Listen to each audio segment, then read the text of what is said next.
Hello everyone, my name is Galeano and welcome to Film Bros Perspective, the series where I, a film graduate, combine my love for film and video games to analyze their common ground. This video will be a bit of a doozy to get through because it touches upon a game that I did not really enjoy going through, and seemingly many people thought the same as I did. However, their opinions will hold more weight than mine will have because they have had the experience playing the other games within the series that are outside of this rebooted version. I have personally never played those, so this is my first and possibly only impression of this series, but even then it took me a little while after purchasing it to even start it. I was on and off this game because it simply did not interest me, so in a way I did force myself through it, and when I finally finished it, I was still very disappointed. Even through my most recent playthrough, when trying to analyze it according to the expectations of the series, I did not find much to speak about, which is an extremely unfortunate conclusion to make as I thought there were plenty of interesting foundational elements that could have possibly led to engaging content. If I were to give a glowing recommendation to pick up this game, I would avoid it entirely, or wait for a very low sale like I did.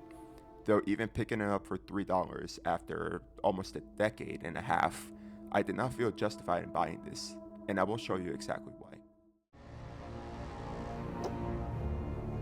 I'm guessing that's what we're after, the Primal Stone. Before getting into anything specific, allow me to briefly summarize the story so we can all get a full understanding of the criticisms I'm about to bring up. The story follows a master thief named Garrett, who at the beginning is on a risky job with his overly ambitious apprentice, Aaron. Their job is to steal from the manor of a tyrant named Baron Northcrest, and once they spot the Baron conducting a mysterious ritual, they debate whether to continue the job until it goes wrong. Aaron falls into the magic of the ritual and Garrett is knocked out. After a year and Aaron nowhere to be found, he wakes up in the middle of a city under lockdown due to a disease named the Gloom. His new life now consists of adjusting to the new climate, maintaining his relationship with his manager, Basso. During one of Basso's jobs, he meets Orion, who looks to take down the Baron and joins forces with him.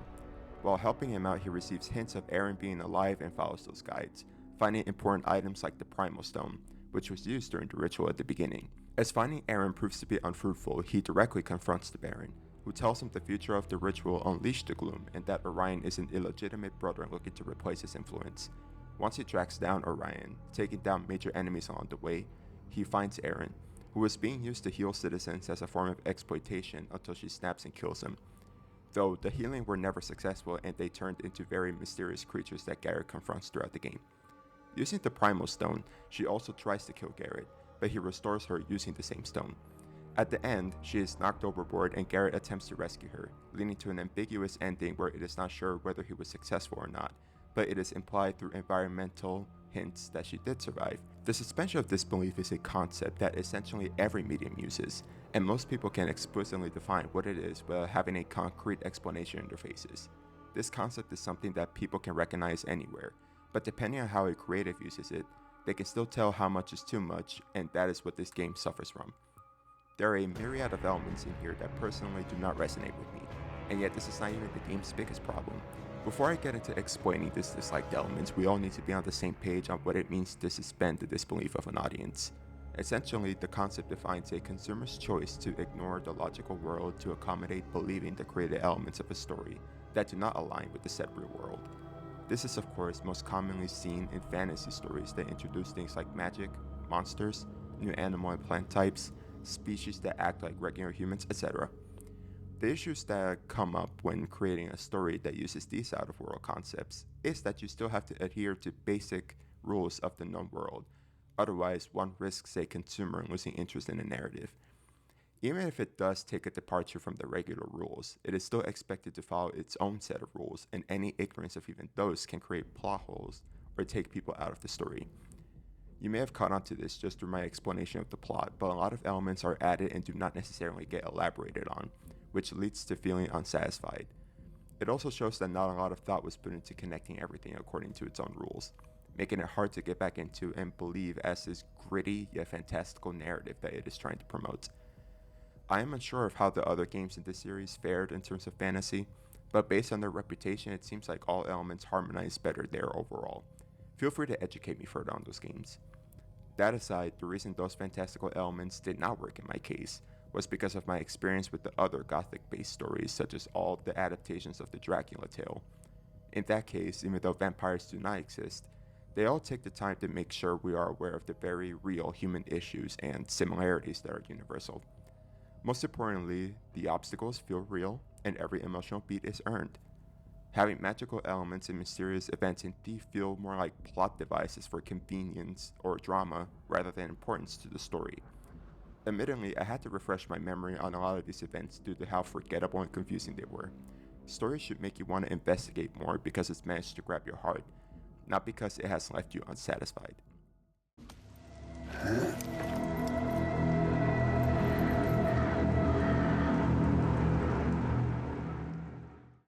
Every character arc in this game is pitiful. Garrett comes across as being designed to emulate the personalities of other dark and broody protagonists instead of finding his own lane. The reason I believe this does not work with him is because we do not know why he does the things he does here. There is no clear motivation or a clear backstory as to why he took on this unusual profession. Becoming a master thief is not something that I would call regular in a normal functioning society, so saying that he became one solely for the environment he grew up in is not recent enough in my book. The one trait in his personality that stands out is his no killing rule, which can regularly be compelling, but it can be broken constantly with no real consequences to it. Despite playing as him the entire time, it does not feel like I learned anything new about him, as in, nothing was changed much about him from the beginning to the end. There aren't many noticeable changes to his character since his thievery methods and way of life largely remain the same. At no point did I really see any aspect of his character challenged, like no moments of hesitation or giving up on himself internally. He does get consistently caught and fought against, but they come across as him being bad at his job, and not because the story earned that emotional pull of making mistakes in the line of work. Don't hear what I'm not saying. I'm not saying that there are no internal challenges within Garrett, but they're just not believable enough and rarely elaborated on. If anything, it felt more like it was more about the world than it was about the characters that live in it. At the end of the day, Garrett is simply an uninteresting man who goes through the mundane and somehow manages to accomplish a great thing for the city while still remaining mundane. Side character development is non-existent as none of them have meaningful changes themselves and do not even prop up Garrett in a useful way except to help him stay in the mundane life and offer improvements on gear. Basso is probably the only one who stands out the most as the typical homie with undying loyalty, but there are not many side characters anyway. One of the few plot devices that stood out to me is the importance of the claw, which I found completely unnecessary and sometimes hysterical, because it was stolen off of Erin because she relied on it too much and was killing with it. But like I mentioned, there are no consequences to shedding blood, and there are other tools that create a lot of shortcuts. Plus, you do have to use the claw to progress through a lot of areas anyway. So am I missing out on something? The other plot device I found unnecessary was the gloom, which I had completely forgotten about and didn't really care for because Garrett is not personally affected by it. You do get to see some of the consequences of it in the world, but it behaves like a random event that claims to be connected to the Baron's involvement in his cult activities, but never solidified enough to be powerful even through Orion's personal motivations for it. I understand the weight of it, but that's as far as it goes, understanding. What makes a plot device memorable is how a consumer feels about it through the characters that the writers already make you care about. Speaking of making you care, the dynamic between Garrett and Erin is so underdeveloped that it makes me wonder if it was the intention. She shows up only at the beginning and the end, and I do not count the sections where we see her in memories because those are just there for quick exposition, not for genuine bonding. The student and master relationship is short lived, and considering this is a 6 to 7 hour game, I would have expected the important things to go into the short runtime. Also, the world itself does not have that much proper lore, and I say this based on the information I have heard from the previous games. Once I became aware of the factions and the general backstories, I realized that this reboot has nearly nothing that works in its favor in terms of how deep the world is. Still, if we consider the standalone world of the game by itself, I realize that it comes across as a bit of false advertising. The main location in the game is called the city, and yet it feels like it is a cardboard box sized segment of a larger world. You can listen in on the same conversations over and over and fight against the same enemies every time you head back to the main areas. Great. Finally, the antagonists do not receive an earned conclusion. I chose to confront the Thief Taker General, and I was not looking forward to it in any means. Also, hunting down the Baron and Orion were more reminiscent of the end of a series of RPG quests rather than a main story mission, where the bulk of the fun stuff should be. They show up, cause a bit of peril, and then are erased from the story and make you question how exactly you should have reacted to those events unfolding before your eyes. The equivalent of wanting to put the controller down for a game is shutting off the TV or walking out of a theater, and despite the main chances I gave, it never necessarily got any better. Put his body in the furnace and check it for coin. No point in wasting a bolt. Even the characters within the game do not really seem like they truly care for the situation they are in. Now, I will not go out of my way to put the blame entirely on the performer or even any writers or directors here. This usually comes from studio influence, exactly how movies often get ruined in real life. The constant thinking out loud from Garrett gets frustrating to listen to, as it feels like the game insults her intelligence. It makes me wonder why they implemented them, since I would assume that a thief would try to quiet himself and only speak when appropriate. Pointing the obvious does not make his profession too believable on my part, especially when some of these dialogue choices are delivered in a way that tries to force a laugh out of me, but is unsuccessful. I am personally someone that enjoys dry humor, but not when people treat it as if they were seriously trying to make it something it is not. This iteration of Gary comes across as if he was trying to live up to a personality that was not his, which I imagine it would be his own self from the original games. 95% of each character's dialogue fits exactly within their individual personality trait, meaning they're very one-dimensional, and I found myself trying to care about what other deep or even contradictory thoughts they might have. Unfortunately, that was never really delivered. It was hilarious because I even noticed the AI does not behave according to their intended nature. This is more of a fault in their design, but it was still amusing to see them care as much as I did. The developers, I mean, of course.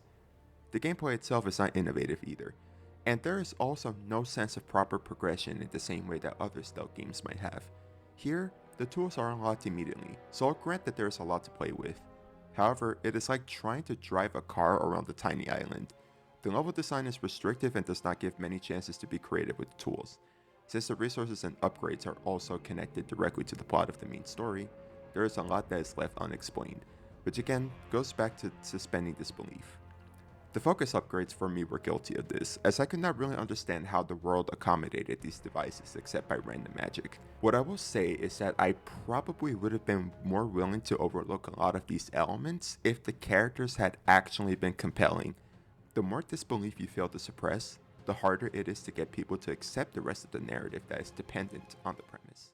Now I remember why I don't like boats. Well, I hate swimming a whole lot more, so get in.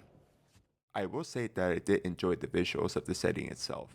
It is hard to disappoint me when it comes to the physical designs of steampunk worlds set in a known time period in history. I could excuse the lack of exploration in the world with the fact that I always felt like I was one with the architecture of the locations within the game. Since this is a PS4 game, it was not possible to experience the location in a buttery smooth frame rate, but that did not really affect me much. Every individual location outside of the city, though, was also very well crafted in its environment.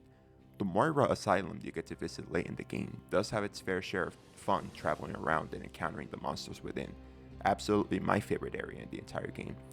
Outside of that, I may not have had many memorable favorites, but I do note that the tone for each mission environment was consistent despite the other flaws.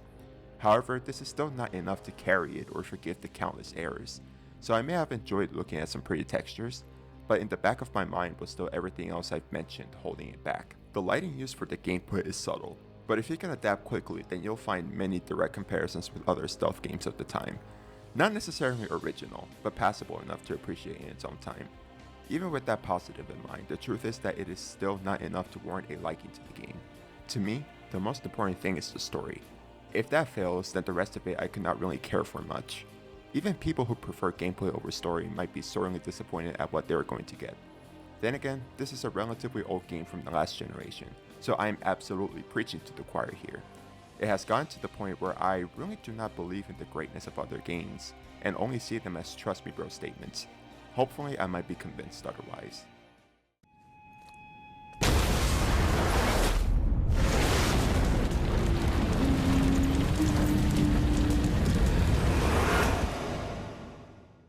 I would like to apologize in advance for the lack of connection between the premise of this series and my analysis of this game.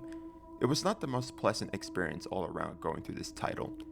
Though, I think that maybe I should have tried to find more while I was playing through everything, as there is definitely a lot that I believe I missed during the gameplay, since I don't really go through many side quests or content outside of the main story for these videos.